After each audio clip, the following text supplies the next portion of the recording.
Hello friends. दोस्तों, सबसे पहले ये disclaimer, this video is for educational purposes only.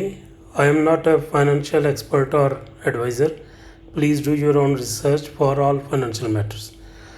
दोस्तों, जो लोग अपना पेज से कनेक्टेड हैं उन लोगों को ये कहा जा रहा है कि 6 महीने के अंदर कंपनी का आईपीओ आएगा। कंपनी के शेयर्स अगर आज आप परचेज़ कर लेते हो, अगर जो 1000 का ख़रीदेगा वो दिसंबर जनवरी में उसको वो 1000 रुपया 1 लाख बन जाएगा। अगर कोई 1 लाख इन्वेस्ट करता है तो वो 1 करोड़ तक बन सकता है।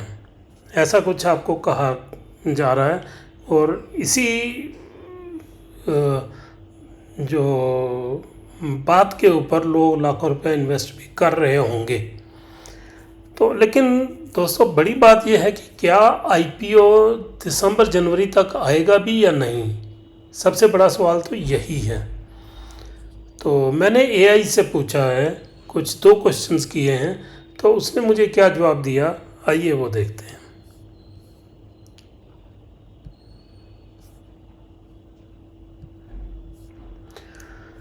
मेरा पहला सवाल था, Can a newly registered public limited company bring out its IPO within 6-8 months of incorporation? What does Indian law rules say? What if it is a fintech company? मैंने यहाँ अपना पे का या किसी भी कंपनी का नाम नहीं लिया। मैंने जनरल सवाल पूछा कि क्या एक कंपनी जो अभी रजिस्टर हुई है, इनकॉर्पोरेट हुई है, वो क्या 6-8 महीने में अपना आईपीओ ला सकती है। मैंने कोई नाम नहीं लिया इसमें। तो इसके जवाब में क्या मिला, द शॉर्ट आंसर नो। ये जेमिनी का जो टूल है गूगल का, ये उसका जो रिप्लाई है। A newly registered company can not launch an IPO on its own. अपने आप से वो आईपीओ लॉन्च नहीं कर सकती। SEBI's 3-year rule, Indian law requires a strict 3-year track record to list a company must prove it had net tangible assets of at least 3 crore, a net worth of 1 crore and operating profits of 15 crore for preceding 3 to 5 years। 3 से 5 साल में उसका net profit जो है उसको दिखाना पड़ेगा 15 करोड़। दूसरी बात जो थी कि no fintech pass, being a fintech और tech startup does not exempt a company from these rules। कि अगर कोई कंपनी फिनटेक भी है तो इन रूल्स को बाईपास नहीं कर सकती। Even SEBI's startup friendly platform, जो सेबी के अपने स्टार्टअप फ्रेंडली प्लेटफॉर्म्स हैं, उनको भी कम से कम 2 साल का इंस्टीट्यूशनल इन्वेस्टमेंट का हिस्ट्री होना चाहिए। द कन्वर्शन लूप होल, यहाँ पर ये कहता है कि अगर कंपनी ने करना है, आईपीओ लाना है, तो उसके लिए ये एक तरीका है। The only way a 6 month old public limited company can launch an IPO is if it is the converted और merged from a previously existing private company और LLP that already had a 3-year audited track record. अगर इसको करना भी है तो फिर पिछली कोई कंपनी के साथ इसको कन्वर्जन होना चाहिए।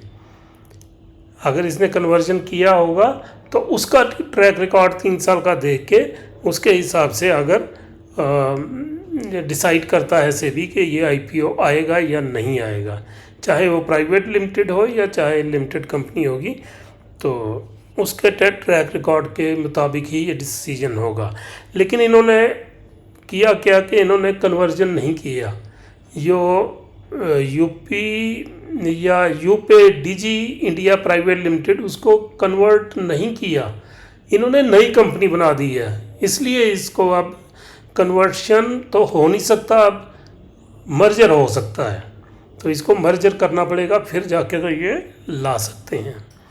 फिर मैंने इससे दूसरा सवाल पूछा, it means if UPay DG payment India limited has to issue an IPO in coming December January, it must have UPay DG India private limited merged converted to itself.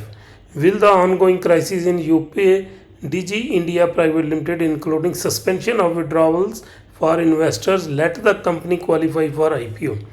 मैंने कहा कि इसका मतलब है कि जो यूपीडीजी पेमेंट इंडिया लिमिटेड है उसको, जो यूपीडीजी प्राइवेट लिमिटेड कंपनी थी, उसको अपने आप में समावेश करना पड़ेगा, उसको मर्ज करना पड़ेगा। तो लेकिन फिर भी क्या जो ऑनगोइंग जो क्राइसिस चल रहे हैं, जो लोगों के विड्रॉवल्स फंसे हुए हैं, सस्पेंड किए हुए हैं, तो क्या उसको नज़रअंदाज करके इसका आईपीओ आ सकता है? तो इसके जवाब में क्या मिला वो भी देख लीजिए। The short answer, the ongoing crisis will completely block the IPO. Merging does not wipe the slate clean.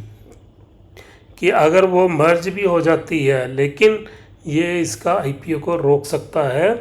मर्ज करने से पुरानी जो प्रॉब्लम है, क्राइसिस हैं, वो वाइप आउट नहीं हो जाती। Liability transfer over, if UPDG India private limited merges into the new public limited entity, all of its financial records, debts and liabilities move with it and are subjected to brutal scrutiny by SEBI registered auditors। अगर वो इसमें मर्ज हो जाती है तो फिर उसका जो रिकॉर्ड है वो सेबी रजिस्टर्ड जो ऑडिटर्स होते हैं वो उसकी स्क्रूटनी करते हैं, उसकी जांच पड़ताल करते हैं, उसकी मतलब पूरी इंक्वायरी होती है कि ये पिछला ट्रैक रिकॉर्ड इसका क्या है।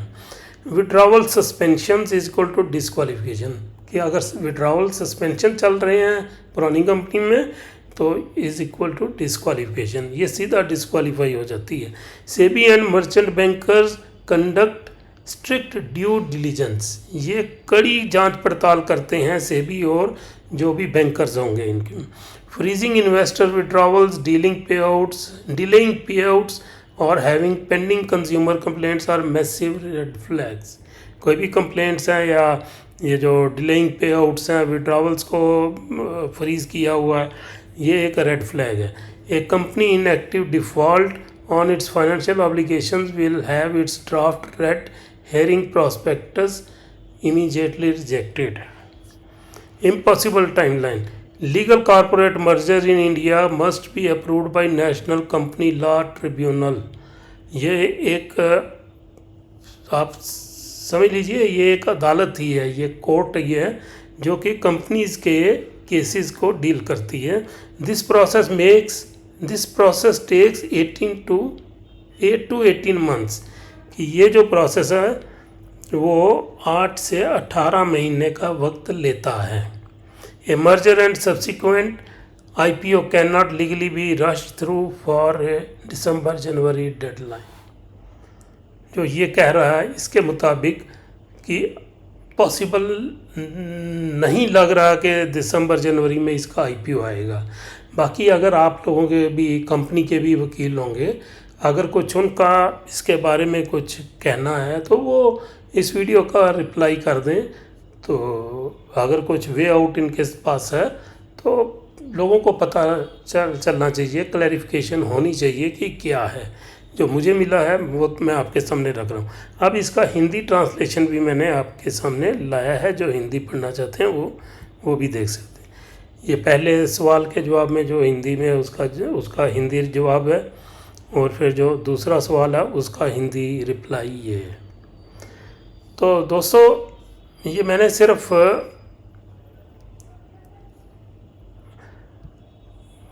जो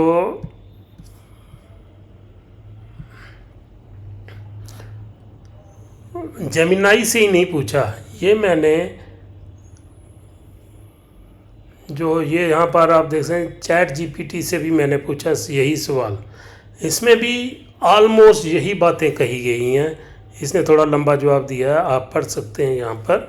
तो चैट जीपीटी पर भी मैंने पूछा, फिर मैंने ग्रोक से भी पूछा, और फिर मैंने जो परप्लेक्सिटी है उससे भी मैंने पूछा, वो भी जवाब आप देख सकते हो, आप पढ़ सकते हो। तो यहाँ पर ये देख लिए, यहाँ पर भी ये ग्रोक सीधा कह रहा है, no newly registered public limited company generally can not bring out IPO within 6 to 8 months। तो ये यहाँ पर आप पढ़ सकते हो। तो काफ़ी इन्फॉर्मेटिव है। अगर इसमें आपको कोई डाउट लगता है आप अपने वकीलों से कंसल्ट कर लीजिए कोई भी इन्वेस्टमेंट करने से पहले, क्योंकि ऐसा ना हो कि आप 1000 का 1 लाख बनाने के चक्कर में अपना पूंजी जो है वो इसमें फंसा दो, तो बाद में आपको वो पैसा भी ना मिले और पता नहीं फिर आईपीओ आएगा जब भी आएगा, लेकिन 6-8 महीने में पॉसिबिलिटी बहुत ही कम लगती है एज़ पर दीज जो इन जेमिनाई या इन जो दूसरे टूल्स हैं एआई के, इनके मुताबिक पॉसिबिलिटी कम ही लगती है। ये जो है ये परप्लेक्सिटी का है। शॉर्ट आंसर नो, पहले सवाल का जवाब है शॉर्ट आंसर नो आ गया। तो ये आप पढ़ सकते हैं। ऑलमोस्ट सेम ही बातें हैं, किसी ने थोड़ा सा लंबा करके बताया है, किसी ने थोड़ा शॉर्ट में बताया है, लेकिन जो आप इसका निचोड़ निकालोगे तो आपको वही बातें नज़र आएंगी जो मैंने आपको पहले स्टार्ट में दिखाई हैं। तो ठीक है फ्रेंड्स, ये था। मैं आपको एक बार फिर थोड़ा सा अलर्ट करना चाहता हूँ कि थोड़ा सा ध्यान देकर किसी लीगल एडवाइज़र या किसी सेबी रजिस्टर्ड एडवोकेट होते हैं उनसे आप बात करके ये चीज़ें इनको बता के तो आप इससे पता कर सकते हो कि क्या ये पॉसिबिलिटी है नहीं है।